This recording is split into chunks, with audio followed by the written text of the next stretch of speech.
ئەوە لە هەفتەی ڕابردووە سوپای ئەمریکا دەستی بە کشانەوە کردووە لە ماوەی 2 هەفتەی داهاتووشە بە تەواوی پاشە کشاکە لە عێراقا. کەواتە تۆ پێ وایە ئەوە ڕێگرەکە نامێنێ ئەگەر ئەو ڕێگر بوو بێ پێ وایە لەم ساڵا و مادێ ئەتوان ڕێجارێت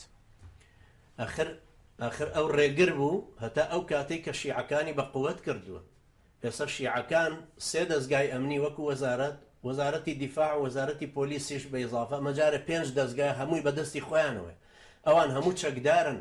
ئێستا بە جۆرێک لە جۆرەکان فێڵێگەکەن و حکوومەتێکی مرکزی دروستە بێت و کابرای کوردی شەڕڵێ یەکێتی فدرال.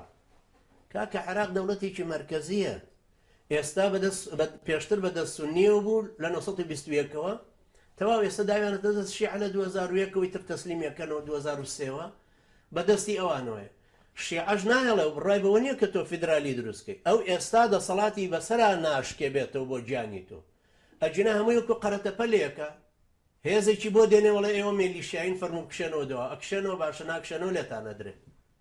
هەر ئەم نەغمەیەشە لە قەرەتەپە کە سەرکەوتن ئێستا نەغمەکەیان هێناوەتەوە سەر کەرکووک بەڵە کەرکووک پێویستە ویلایەتێکی سەر بەخۆ بێ و هەروەها پێویستە ئەوانە لە کەرکووک بڕۆنە دەرەوە چونکە هەموو ئەوان ئەم لاسەنگەیان دروست کردووە واتە پارتی وێچێتی لەبەرەوە من باوەڕم بەوە نیە هەرمادەی 140 ئەسڵەن نە لە قەناعەتی عەرەبەکانە هەیە بە سونی و شیعەیانەوە مەگەر ئاحادێکی وەکو حەسەن عەلەوی هادی عەلەویە ئەوانە تفو لعنەت لە جنسەکەی خۆیە کاڵێ کورد مستەحەقی دەوڵەتە ئەوەش هیچ سەدا و شتێک دروست ناکە بەڕاست